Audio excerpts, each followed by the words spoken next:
അധ്യാപകരുടെയും പുസ്തകത്തിന്റെയും സഹായത്തോടുകൂടി നടത്തുന്ന ഒന്നായിട്ടാണ് പഠനത്തെക്കുറിച്ച് പണ്ടുള്ളവരുടെ ധാരണ. ക്ലാസ് മുറികൾ ഹൈടെക് ആവുന്നതോടുകൂടി നാടകവും നൃത്തവും സിനിമയും ഉൾപ്പെടെ നിരവധി സംഘപ്രവർത്തനങ്ങളിലൂടെ പഠനം മുന്നോട്ടു പോവുകയാണ്. കോട്ടയം ജില്ലയിലെ Saint Thomas higher secondary school എരുമേലിയിലെ കുട്ടികൾ എന്തൊക്കെ വ്യത്യസ്തമായ പഠന പ്രവർത്തനങ്ങൾ നടത്തുന്നുവെന്ന് നമുക്ക് അവരോട് തന്നെ ചോദിക്കാം. സ്വാഗതം ചെയ്യാം സെന്റ് തോമസ് ഹയർ സെക്കൻഡറി സ്കൂളിനെ ഹരിത വിദ്യാലയത്തിന്റെ ഈ വേദിയിലേക്ക്.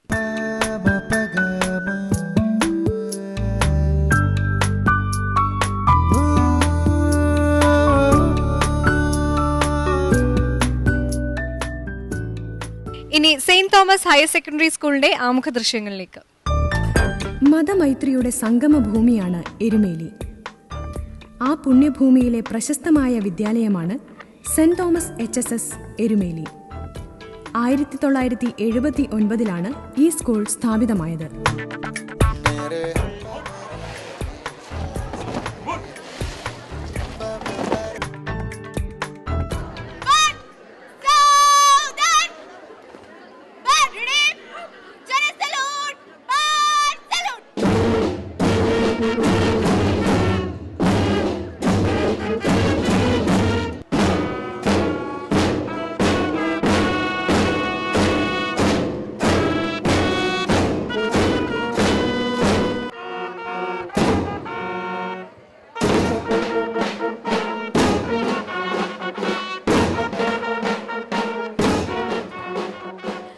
സ്കൂളിന്റെ മാതൃകാ പ്രവർത്തനങ്ങളെ കുറിച്ചൊന്ന് പറയാമോ? ഞങ്ങളുടെ സ്കൂളിലെ അക്കാഡമിക നിലവാരത്തിലെ മെച്ചപ്പെടുത്തലുകളും അതുപോലെ പഠനാനുബന്ധ പ്രവർത്തനങ്ങളും സാങ്കേതിക മികവും ഗവേഷണാത്മക പ്രവർത്തനങ്ങളുമാണ് ഞങ്ങളെ ഹരിത വിദ്യാലയത്തിൽ പ്രത്യേകം പരിഗണനയ്ക്കായി സമർപ്പിച്ചിരിക്കുന്നത്. 2-3 കാര്യങ്ങൾ നിങ്ങളോട് പറഞ്ഞിട്ട് നമുക്ക് തുടങ്ങാം. ഒന്നാമത്തെ കാര്യം, ഒത്തിരി കാര്യം ഞാൻ ഇതിൽ നോട്ട് ചെയ്തു നിങ്ങളുടെ വീഡിയോയിൽ. അതായത് നല്ലൊരു ബാൻഡ് ഗ്രൂപ്പ് ഉണ്ട് നിങ്ങൾക്ക് അല്ലേ? ബാൻഡിൽ പങ്കെടുക്കുന്ന ആരെങ്കിലും ഇവിടെ ഉണ്ടോ ഇപ്പോൾ? Very good. ഡ്രമേജർ ആണോ അതോ ലീഡർ? ഞാൻ എൻ്റെ സ്കൂളിൽ പഠിച്ചിരുന്നപ്പോൾ 5 വർഷം കണ്ടിന്യൂസ് ആയിട്ട് ഞാനായിരുന്നു എൻ്റെ സ്കൂളിലെ ഡ്രമേജർ. Okay, leader. പക്ഷേ ഇങ്ങനൊരു ഫോർമേഷൻ ഞങ്ങൾ ഇതുവരെയും ചെയ്തിട്ടില്ല. Okay, wonderful formations. പിന്നെ നിങ്ങളുടെ സ്കൂൾ യൂണിഫോം എനിക്ക് വളരെ ഇഷ്ടപ്പെട്ടു. വേറൊരു കാര്യം, എൻ്റെ ഏറ്റവും ഇഷ്ടപ്പെട്ട ഒരു മേഖല നിങ്ങളുടെ സ്കൂളിൽ അതിന് വേണ്ടി ഒരു കോഴ്സ് ഉണ്ട്, ഫാഷൻ ടെക്നോളജി. അപ്പോൾ ശരിക്കും നിങ്ങൾ എന്തുകൊണ്ടും ഭാഗ്യം ചെയ്ത കുട്ടികളാണ്. നല്ലൊരു സ്കൂൾ. അപ്പോൾ ഇത്രയും പറഞ്ഞ സ്ഥിതിക്ക് എനിക്ക് നിങ്ങളിൽ നിന്നുള്ള എക്സ്പെക്റ്റേഷൻസും കുറച്ച് ഹൈ ആണ്. ഓക്കെ, അപ്പോൾ ഞങ്ങൾക്ക് നിങ്ങളുടെ സ്കൂളിനെ കുറിച്ചും നിങ്ങളുടെ പ്രവർത്തനങ്ങളെ കുറിച്ചൊക്കെ അറിയാനുണ്ട്. ബാക്കി ചോദ്യങ്ങൾ അതൊക്കെ ഞങ്ങളെ അറിയിക്കുന്നത് ജഡ്ജസാണ്. ചോദിച്ച് നിങ്ങളെ കൊണ്ട് തന്നെ പറയിപ്പിക്കും. ആദ്യമായിട്ട് അക്ബർ മാഷ്. ഈ എരുമേലി എന്നുള്ള പേര് ഈ പേട്ട തുള്ളൽ എന്നതുപോലെ തന്നെ മറ്റൊരു രീതിയിലും എൻ്റെ മനസ്സിൽ ആദ്യം പതിഞ്ഞിട്ടുണ്ട്. അത് ഒരു എഴുത്തുകാരൻ്റെ പേരുമായിട്ട് ബന്ധപ്പെട്ടിട്ടാണ്. അദ്ദേഹത്തിൻ്റെ പുസ്തകങ്ങളൊക്കെ ഞങ്ങൾക്ക് പഠിക്കുന്ന കാലത്ത് തന്നെ ഫോളോ ചെയ്യാനുണ്ടായിരുന്നു.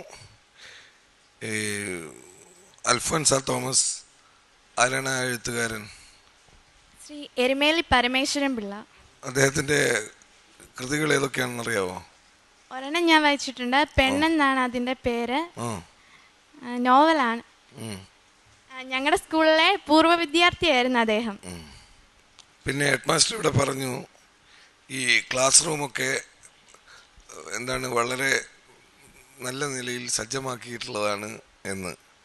എങ്ങനെയാണ് ഷിഫ ഹബീബ് ആ സജ്ജമാക്കിയത്? എൻ്റെ മറ്റ് സ്കൂളുകളെ അപേക്ഷിച്ച് നിങ്ങളെ സ്കൂളിന് മാത്രമുള്ള ഒരു സജ്ജീകരണം എന്താണ്? ഞങ്ങളുടെ നല്ല ക്ലാസ് റൂമാണ്, വലിപ്പവും എല്ലാം ഉണ്ട്. അതുപോലെ തന്നെ പഠന പ്രവർത്തനങ്ങളുമായി ബന്ധപ്പെട്ട അനേകം ചാർട്ടുകളും പിള്ളേർക്ക് പഠിക്കാനുള്ളതുമായി ബന്ധപ്പെട്ട കാര്യങ്ങളെല്ലാം ചാർട്ടിൽ എഴുതി തൂക്കിയിട്ടുണ്ട്. അതുപോലെ തന്നെ നല്ല അധ്യാപകരാണ് ഞങ്ങൾക്ക് പഠിപ്പിക്കുന്നത് ഞങ്ങളെ. ഓ, ഇതൊന്നും മറ്റൊരു സ്കൂളിലും ഇല്ല. അതല്ല സാർ, ഞങ്ങളുടെ കാഴ്ചപ്പാടിൽ അങ്ങനെ പറ. നിങ്ങളുടെ കാഴ്ചപ്പാടിൽ അത് തന്നെ അല്ലേ? ശരി.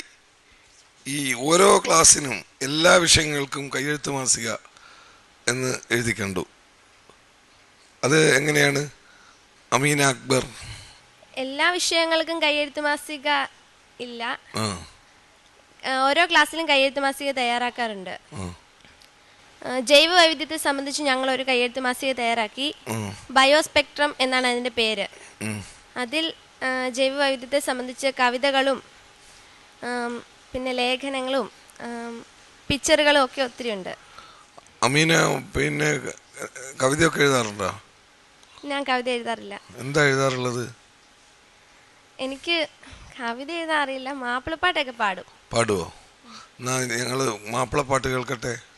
ഗുണമണിയായ റസൂലുള്ള തണി പകരും ഒരു നൂറുള്ള ഇഹ പരനബിയം ഹബീബുള്ള ഇറയോന്റെ കനിയേ സല്ലല്ലാ. ശരി. ഈ സഹകരണ പഠനവും സഹവർത്തിത പഠനവും പിന്നെ വേറെ ഒന്നുകൂടി കണ്ടു, സമസംഘ പഠനം. ഇതൊക്കെ ഇങ്ങനെയൊക്കെ പഠിച്ചു കഴിഞ്ഞാൽ നിങ്ങൾ തളർന്നു പോകില്ലേ? എന്താ ഇത് കേസ്? പണ്ടാരോ പറഞ്ഞ പോലെ പഠിക്കുന്നതിനുമില്ല ഒരു പരിധി. അതെന്തൊക്കെയാണ് അത് കേസ്? അറിവ് നിർമ്മിച്ചെടുക്കുക എന്നുള്ള ഒരു ധർമ്മമാണ് നമ്മുടെ വിദ്യാലയങ്ങളിൽ നടക്കുന്നത്. ഓ തീർച്ചയായും. അറിവ് നിർമ്മിച്ചെടുക്കുന്നതിനുള്ള ഏറ്റവും പ്രധാനപ്പെട്ട 3 രീതികളാണ്. ഒരു തെറ്റായ സങ്കല്പം ആദ്യം മാറ്റണം. അറിവ് നേടുകയല്ല വിദ്യാഭ്യാസത്തിന്റെ ലക്ഷ്യം.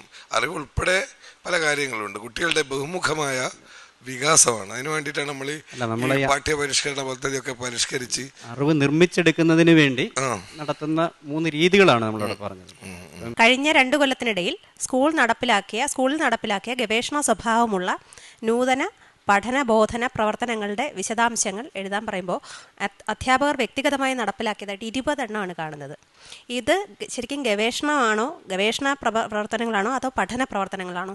പലപ്പോഴും പല സ്കൂളുകൾക്ക് ഇത് തമ്മിലുള്ള വ്യത്യാസം അറിയാതെ രണ്ടും ഒന്നായിട്ട് തെറ്റിദ്ധരിക്കുക. പഠന പ്രവർത്തനവുമായി ബന്ധപ്പെട്ടതാണ്. എന്ത് തരം ഗവേഷണങ്ങളാണ് നടത്തിയത്? പ്രത്യേകിച്ചും ഇംഗ്ലീഷിൻ്റെ കാര്യത്തിൽ ഇംഗ്ലീഷിൽ ഒരു ഗവേഷണാത്മക പ്രവർത്തനമാണ് നടപ്പിലാക്കിയതെന്ന്, ഗവേഷണ സ്വഭാവമുള്ള ഒരു പഠന പ്രവർത്തനമാണ് നടപ്പിലാക്കിയതെന്ന് പറഞ്ഞിട്ടുണ്ട്. ഏത് വിധത്തിലാണ് അത് നടപ്പിലാക്കിയത്? അഥവാ എന്തായിരുന്നു അതിൻ്റെ ആ ഗവേഷണത്തിൻ്റെ ലക്ഷ്യം? ഇംഗ്ലീഷിലൊരു മാഗസിൻ തയ്യാറാക്കിയായിരുന്നു. ആ മാഗസിനിലെ കുട്ടികളെ ലേഖനങ്ങൾ. അല്ല, അതിലൂടെ എന്ത് തരം ഗവേഷണമാണ് നിങ്ങൾ സാധ്യമാക്കിയത്? ഗവേഷണ സ്വഭാവമുള്ള ഒരു പഠന പ്രവർത്തനമായിരിക്കണമല്ലോ. അപ്പോൾ തീർച്ചയായിട്ടും അതുവഴി എന്തോ ഒരു ഗവേഷണം നിങ്ങൾ ലക്ഷ്യമിട്ടിരുന്നു. അതെന്തായിരുന്നു എന്ന് പറയാമോ എന്നാണ് ഞാൻ ചോദിച്ചത്. പോട്ടെ, അത് വേണ്ട. നിങ്ങളുടെ സ്കൂളിൽ ഗവേഷണാത്മക പ്രവർത്തനങ്ങൾ നിങ്ങളുടെ ഒരു ശക്തി മേഖലയായി ഐഡന്റിഫൈ ചെയ്യാൻ എന്താണ് കാരണം? ഞങ്ങൾ ഊർജ്ജതന്ത്രത്തിൽ നടത്തിയിരുന്ന ഗവേഷണ സ്വഭാവമുള്ള ഒരു പ്രവർത്തനമായിരുന്നു അഞ്ചുകുഴി മൈക്രോ ഹൈഡൽ പ്രോജക്റ്റിൻ്റെ. ഊർജ്ജതന്ത്രത്തിൽ എന്തായിരുന്നു അത്? കുട്ടികൾക്ക് ആർക്കെങ്കിലും പറയാൻ പറ്റുമോ? അഞ്ചുകുഴി എന്ന സ്ഥലത്തെ മണിമലയാറിന്റെ കൈവരിയായ കാരിത്തോട്ടിൽ അഞ്ചുകുഴി എന്ന സ്ഥലത്ത് ഒരു വെള്ളച്ചാട്ടമുണ്ട്. അവിടെ ഒരു മൈക്രോ ഹൈഡൽ പ്രോജക്റ്റ് സ്ഥാപിക്കുന്നതിനെ കുറിച്ച് ഞങ്ങൾ ആലോചിച്ചു. ഇതിന്റെ പ്രധാന കാരണം ഞങ്ങളുടെ ചേട്ടന്മാർ പഠിക്കുന്ന 10ാം ക്ലാസ്സിലെ ഫിസിക്സിലെ ഒരു പാഠത്തിനെ ആസ്പദമാക്കിയായിരുന്നു. ആ പാഠത്തിൽ വൈദ്യുത ഉൽപാദനം, പുനഃസ്ഥാപിക്കാൻ കഴിയുന്ന ഊർജ്ജ സ്രോതസ്, പവർ ഗ്രിഡ് മുതലായ പഠിക്കാനുണ്ടായിരുന്നു. ഇടപെട്ടോട്ടെ, നിങ്ങൾ എന്താ ചെയ്തതെന്ന് പറയാമോ? അവിടെ നിന്ന് എത്ര വൈദ്യുതി കിട്ടും എന്ന് കണക്കാക്കി നോക്കിയോ? 50 കിലോവാട്ട് എന്ന് ഇവിടെ പറയുകയുണ്ടായി. അതെങ്ങനെയാ കണ്ടുപിടിച്ചത്? അഞ്ചുകുഴി എന്ന സ്ഥലത്ത് ഞങ്ങൾ ആദ്യം പോയി അവിടെ പഠനം നടത്തി. എന്ത് പഠനം നടത്തി? ആ പ്രദേശം ആദ്യം പോയി സന്ദർശിച്ചു. ഈ 50 കിലോവാട്ട് ഉത്പാദിപ്പിക്കാൻ കഴിയും എന്ന് എങ്ങനെയാണ് കണ്ടെത്തിയത്? അതിനൊരു ഇത്തിരി കണക്കൂട്ടലൊക്കെ വേണമല്ലോ അല്ലേ? അത് നിങ്ങൾ കണക്കൂട്ടിയതാണോ അതോ വേറെ ആരോടെങ്കിലും ചോദിച്ച് മനസ്സിലാക്കിയതാണോ? ഞങ്ങളുടെ സ്കൂളിലുള്ള അധ്യാപകരുമായി ചർച്ച ചെയ്ത്. അതെ. അപ്പോൾ ഈ 50 കിലോവാട്ടിൽ എങ്ങനെ എത്തി? അതിനുവേണ്ടി എന്തെല്ലാം നിങ്ങൾ അളന്നു? ഞങ്ങൾ ഹെഡ് എന്ന് വെച്ചാൽ എന്താണ്? പെൻസ്റ്റോക്ക് പൈപ്പിന്റെ ആരംഭം മുതൽ. പെൻസ്റ്റോക്ക് പൈപ്പ് കണ്ടോ നിങ്ങൾ? ഇല്ല, ഞാൻ നേരിട്ട് കണ്ടിട്ടുണ്ട്. അല്ല, അവിടെ പെൻസ്റ്റോക്ക് ഇല്ലല്ലോ നിങ്ങൾ പോയ സ്ഥലത്ത്. ഇല്ല, അവിടെ ഒരു വെള്ളച്ചാട്ടം ഉണ്ട് അല്ലേ? ഉള്ളൂ. അവിടെ നിങ്ങൾ എന്താ അളന്നത്? അവിടെ പെൻസ്റ്റോക്ക് പൈപ്പിന്റെ. അവിടെ പെൻസ്റ്റോക്ക് ഇല്ലല്ലോ. പെൻസ്റ്റോക്ക് പൈപ്പിന്റെ നീളം. അയ്യോ, അവിടെ പെൻസ്റ്റോക്ക് ഇല്ലല്ലോ. നിങ്ങൾ അവിടെ ചെല്ലുമ്പോൾ ഒരു വെള്ളച്ചാട്ടം ഉണ്ട്. അപ്പൊ നിങ്ങൾ എന്താ അവിടെ അളക്കുക? അതിന്റെ നീളം കണക്കാക്കാൻ. ആരുടെ നീളം? പെൻസ്റ്റോക്ക്. പെൻസ്റ്റോക്ക് ഇല്ല. പെൻസ്റ്റോക്ക് പൈപ്പിന് പിന്നെ പെൻസ്റ്റോക്ക്. വേറെ ആരെങ്കിലും പോയിരുന്നു അരവിന്ദിന്റെ കൂടെ? അരവിന്ദിന് പെൻസ്റ്റോക്ക് കടക്കാൻ പറ്റുന്നില്ല. സാരമില്ല, പോയവരാരെങ്കിലും ഉണ്ടെങ്കിൽ പറഞ്ഞാൽ മതി, അല്ലേ വെറുതെ നമ്മൾ പറഞ്ഞിട്ട് കാര്യമില്ല. ശരി. എനിക്ക് വളരെ എന്നെ ആകർഷിച്ചത് കെട്ടിട നിർമ്മാണത്തിൽ ആശാരിമാരുടെ ജോലിയുമായി ബന്ധപ്പെടുത്തി ഗണിത ആശയങ്ങളെ പ്രായോഗിക ജീവിതത്തിൽ മനസ്സിലാക്കുന്നതിനും പ്രയോജനപ്പെടുത്തുന്നതിനുമുള്ള പ്രോജക്റ്റ് എന്നൊക്കെ പറഞ്ഞു. ഗണിതമായിട്ടുള്ള ബന്ധമുള്ള ഏതെങ്കിലും പ്രവർത്തനങ്ങളിൽ പങ്കുകൊണ്ടിരുന്നോ? മാത്സ് ക്ലബിന്റെ ആഭിമുഖ്യത്തിൽ ഞങ്ങൾ ജിയോ ബോർഡ് എന്ന് പറഞ്ഞൊരു ബോർഡ് നിർമ്മിച്ചു. ഏത് രീതിയിലാണ് നിർമ്മിച്ചത്? എന്തിനു വേണ്ടിയിട്ടായിരുന്നു? ഞങ്ങൾ ആദ്യമേ 2 സെന്റിമീറ്റർ വീതമുള്ള 10 കോളങ്ങൾ ആദ്യമേ വെർട്ടിക്കലായിട്ടും പാരലായിട്ടും വരച്ചു. അതിനുശേഷം ആ ഓരോ പോയിന്റിലും പിന്നുകൾ അത്ര വിശദാംശങ്ങളിലേക്ക് പോകണ്ട. ഇവിടെ നിങ്ങളുടെ സ്കൂളിൽ നിന്നും എഴുതി അയച്ചിരിക്കുന്ന ഒരു പ്രവർത്തനത്തെക്കുറിച്ചാണ് ഞാൻ പറഞ്ഞത്. ഇതിൽ ഈ ആശാരിമാരുടെ ജോലിയുമായിട്ട് ബന്ധപ്പെട്ട് ആരും അത് പറയാം? അധ്യാപന സാർ തന്നെയാണോ പറയുന്നത്? ഞാൻ ഗണിതശാസ്ത്ര അധ്യാപനാണ് അതിന് നേതൃത്വം നൽകിയത്. ഞാൻ അതിൻ്റെ അകത്ത് കണ്ടിട്ടുള്ള ഞാൻ ചോദിക്കാം, 9ാം ക്ലാസ്സിൽ ഒരു കുട്ടിയോട് ചോദിക്കുകയാണ്, എന്നാൽ പൈത്തഗോറസ് എന്ന് കേട്ടിട്ടുണ്ടോ? പൈത്തഗോറസിന്റെ ഗണിത സിദ്ധാന്തം എന്താണ്?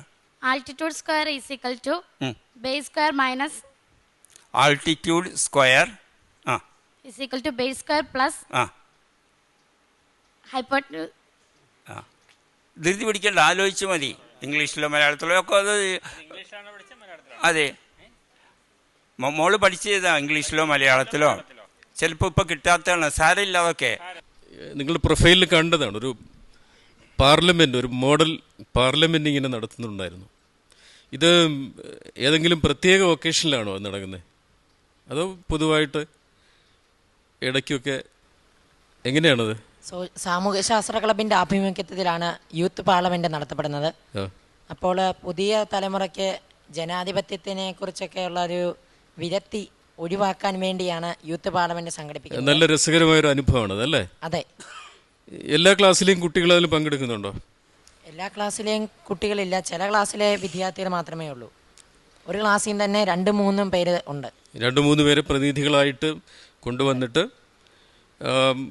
പാർലമെൻറ്റിൻ്റെ ഒരു മോഡൽ സൃഷ്ടിക്കുക. അല്ല, ഞാൻ കണ്ടപ്പോൾ വളരെ നന്നായിട്ട് തോന്നിയത്. കാരണം കുട്ടികൾ ആ നിലയ്ക്ക് നമ്മുടെ സമൂഹത്തെപ്പറ്റി കൂടെ ചിന്തിക്കുമല്ലോ. നമ്മളുടെ രാഷ്ട്രീയം അല്ലേ, നമ്മൾ ഈ പഠനം എന്ന് പറയുമ്പോൾ ഈ ക്ലാസ് മുറിക്കുള്ളിൽ, അതുപോലെ നിങ്ങളിവിടെ തന്ന ഈ പ്രോജക്റ്റുകളെ പിന്തുടർന്ന് ഇങ്ങനെ പിരിമുറുക്കത്തോടു കൂടി ജീവിക്കുക മാത്രമല്ലല്ലോ, അതിന് പുറത്തുള്ള എന്താണ് നമ്മുടെ സംസ്കാരമുണ്ട്, കലകളുണ്ട്, ചരിത്രമുണ്ട്, രാഷ്ട്രീയമുണ്ട്. അപ്പം ഇതിലേക്കെല്ലാം നിങ്ങൾ വരുന്നു എന്നുള്ളത് വളരെ സന്തോഷമുള്ള കാര്യമാണ്. ഈ കാനനപാതയുടെ ഏറ്റവും അടുത്തുള്ള ഒരു സ്കൂൾ നിങ്ങളുടേതാണ്. അപ്പോൾ തീർച്ചയായിട്ടും കുട്ടികൾ അതിൽ താല്പര്യം കാണിക്കണം. കാരണം തീർച്ചയായിട്ടും ആ അഴുതയും അതിന് മേലെയുള്ള കാടുകൾ മുഴുവനും പൊല്യൂട്ട് ചെയ്യപ്പെടുന്നുണ്ട്. ധാരാളം പ്ലാസ്റ്റിക് കുപ്പികളും മറ്റ് മാലിന്യങ്ങളും ഇവിടെ കുന്നുകൂടുന്നുണ്ട്. അതിന് വനം വകുപ്പും ഒക്കെ അവരുടേതായ പണികൾ ചെയ്യുന്നുണ്ട്. പക്ഷേ നിങ്ങൾക്ക് നിങ്ങളുടെ ഒരു റോൾ അതിൽ വഹിക്കാൻ പറ്റണം. അതിൽ പ്ലാസ്റ്റിക് മാലിന്യം കുന്നുകൂടുന്നത് തടയാനായിട്ട് ഈ പറയുന്ന പല ഭാഷകളിലുള്ള ലഘുലേഖകൾ വിതരണം ചെയ്ത് അവരെ ബോധവൽക്കരിക്കുന്ന നല്ല പരിപാടിയാണ്. വേണമെങ്കിൽ ആ സീസൺ സമയത്ത് നിങ്ങൾ കുറേ വളണ്ടിയേഴ്സ് അവിടെ സ്ഥിരമായിട്ട് ആ പാതയിൽ നടന്ന് ഈ പറയുന്ന മാലിന്യങ്ങളൊക്കെ കൊണ്ടുവരണം. ഞങ്ങൾ നടന്നു പോകുന്ന വഴിയാണ് അയ്യപ്പ ഭക്തർ നടന്നു പോകുന്നത്. അങ്ങനെ ഞങ്ങൾ വിതരണം ചെയ്തിട്ടുണ്ട്. അവിടെയൊക്കെ നിങ്ങൾ വിതരണം ചെയ്യുന്നുണ്ട്. ഇനി സെയിന്റ് തോമസ് ഹയർ സെക്കൻഡറി സ്കൂളിന്റെ ഗ്രേഡ്സ് അറിയാനുള്ള സമയമാണ്.